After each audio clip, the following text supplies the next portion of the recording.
तो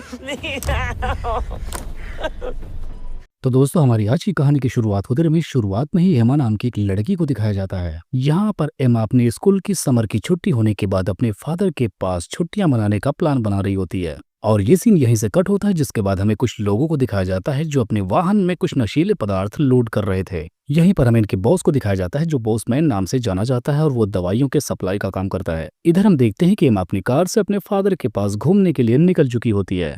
अब यहाँ पर एमा अपने फादर को फोन करके बताती है कि वो उनके पास पहुंचने ही वाली है। तभी हम देखते हैं उस बॉस नाम के व्यक्ति की गाड़ी एक पीट नाम का लड़का चला रहा होता है, लेकिन वो इस वक्त गाड़ी चलाते वक्त घबरा रहा था। तभी हमें उसके सामने एक पुलिस वाले को दिखाया जाता है और इस पुलिस वाले का नाम हम डेविड जान पाते हैं। यहाँ पर डेविड पीट को रुकने के लिए कहता है, लेकिन यहाँ पर उसका बॉस उसे गाड़ी चलाते रहने के लिए कहने लगता है, लेकिन अंततः पीट घबरा कर गाड़ी रोक ही देता है। अब वो पुलिस वाला पीट के पास आकर उसके लाइसेंस देखने की बात करता है, जिसके बाद पीट अपना लाइसेंस डेविड को दे देता है। लेकिन इस वक्त पीट के हाथ कांप रहे थे, जिसके चलते इस ऑफिसर को कुछ तो शक हो जाता है। तभी थोड़ी देर बाद उस ऑफिसर के पीछे से एक और कार आती है और इसमें भी बॉसमैन के आदमी बैठे होते हैं। अब यहाँ पर ये दोनों व्यक्ति आकर उस ऑफिसर का ध्यान भटकाने का काम करने लगते हैं, लेकिन डेविड का ध्यान नहीं भटकता और वो अपना काम जारी रखता है। तभी बॉसमैन और उसके साथी बाहर आकर उस ऑफिसर को घेर लेते हैं। तब तक बॉसमैन के आदमी उस डेविड को पीछे से घायल कर देते हैं और वो डेविड को घायल करके उसकी गन लेकर उससे कार में डाल देते हैं।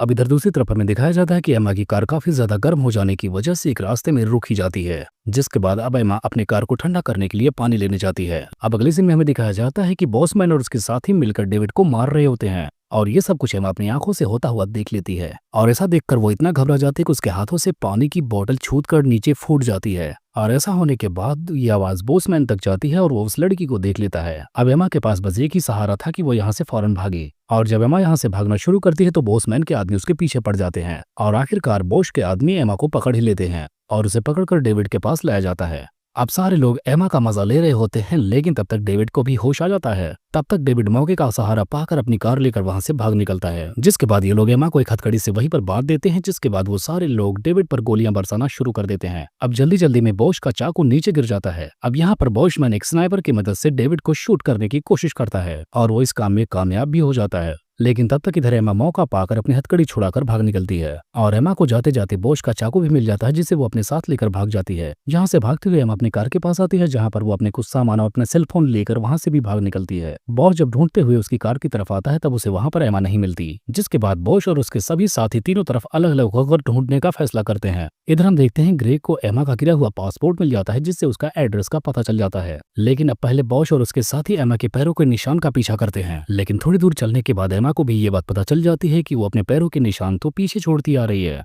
यहाँ बॉस के कुछ साथी उसे बताते हैं कि एमा को प्यास लगी होगी, जिसके चलते वो पानी की तलाश में निकलेगी और इसलिए हमें पानी की तरफ बढ़ना होगा। जिसके बाद बॉस और उसके साथी फिर से अब दूसरी दिशा में ढूंढना शुरू करते हैं। इधर हम देखते हैं कि एमा एक पानी के पास पहुंच जाती है। तभी इस दौरान बॉब को एमा दिख जाती है, जिसके बाद बॉब अब अकेला ही एमा के पास जाकर उसके साथ छेड़खानी करने लगता है। लेकिन हम जान पाते हैं कि एमा ने पहले से चाकू छिपा कर रखा था, जिसके बाद वो फौरन बॉब के कलेजे में घुसा देती है। इधर बॉब के एक साथी को जब बॉब नहीं दिखता तो उसके बारे में अपने साथियों को बताता है, लेकिन एमा ये बात भी बॉब के रेडियो पर सुन लेती है कि उन्हें बॉब नहीं मिल रहा। जिसके बाद एमा बॉब की गन और रेडियो लेकर वहां से भाग निकलती है। लेकिन जब बॉब का साथी बॉब के पास पहुंचता और उसे मुर्दा देखता है तब वो उसकी खबर बाकी साथियों तक पहुंचा देता है। जिसके बाद अब वेन एमा के पीछे पड़ जाता है। अब ये पीछा करते हुए एमा की पहाड़ी तक पहुंचता है। जब वो ऊपर देखता है तब तक एमा उसके ऊपर एक बड़ा सा पत्थर गिरा देती है। अब जब जाकर एमा वेन को चेक करती है कि वो मर चुका है या जिंदा है, लेकिन तब तक वो एमा को पकड़ लेता है। लेकिन यहाँ पर एमा कामयाब होती है, वो उसी के गन से उसी को मार देती है। जिसके बाद बॉसमैन और उसके साथ ही दूसरी लाश तक पहुंच जाते हैं और अपने दूसरे दोस्त को भी मरा हुआ देखकर वो काफी ज्यादा घबरा जाते हैं। जिसके बाद वो गुस्से में आकर एमा को और जोर शोर से ढूंढना शुरू कर देते हैं। जिसके बाद बॉसमैन को एमा दूर कहीं दिख जाती है। जिसके बाद हम देखते हैं एमा एक घर में आकर छिप जाती है। तभी बॉस का एक आदमी उस घर के अंदर जाता है, जिसके बाद एमा मौका पाकर उसे पीछे से पकड़कर लिटा देती है। यहाँ पर यह आदमी एमा से कहता है कि मुझे जाने दो, मैंने किसी को नहीं मारा है। अब इस आदमी की बात सुनकर एमा उसे छोड़ देती है, लेकिन वो बाहर छूट कर आते ही बॉसमैन को फौरन बुलाने लगता है। जिसके बाद उसके इस चिल्लाने के दौरान एमा पीछे से उस पर चाकू मारकर उसे जान से मार देती है। लेकिन तब तक एमा को पीछे से आकर ग्रे पकड़ लेता है। यहाँ पर थोड़ी बहुत लड़ाई एमा और ग्रे के बीच में हो जाती है, लेकिन यहाँ पर एमा ग्रे को भी हरा देती है। अब जैसे उसे मारकर एमा घर के बाहर निकलती है तो उसके सामने गन लिए बॉसमैन उसे अपने निशाने पर रखा है।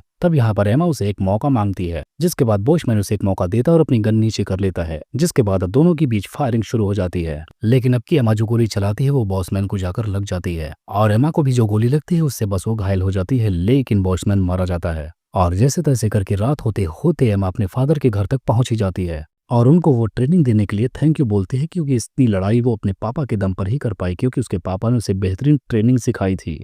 और बस इसी को दिखाते हुए इस कहानी का यहीं पर एंड हो जाता है।